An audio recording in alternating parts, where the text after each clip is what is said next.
तर संयुक्त महाराष्ट्राच्या निर्मितीसाठी हौतात्म्य पत्करलेल्या 106 हुतात्म्यांचं चिरंतन स्मरण व्हावं यासाठी महाराष्ट्र सरकारनं ताब्यात घेतलेल्या एअर इंडियाच्या नव्या प्रशासकीय इमारतीच्या दर्शनी भागात या सर्व हुतात्म्यांची नावं ठळकपणे आणि सन्मानपूर्वक प्रदर्शित होणार आहेत।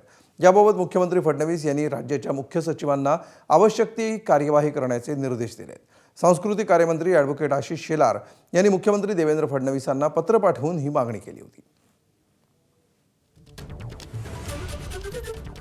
एअर इंडियाच्या त्या आयकॉनिक इमारतीमध्ये नवीन राज्य सरकारची कार्यालय जेव्हा स्थापन होतील त्यावेळेला तिथे सुद्धा या 106 आमच्या हुतात्म्यांचा नाव उल्लेख असलेला बोर्ड, डिस्प्ले, सजावट आणि मांडणी आणि सातत्याने त्यांची आठवण राहिली पाहिजे म्हणून ती 106 नावं दृश्यस्थानी ही त्या ठिकाणी लावावीत। सांस्कृतिक कार्य मंत्रालय त्याची जबाबदारी घेईल अशी मागणी माननीय मुख्यमंत्री देवेंद्रजींना मी काल केली।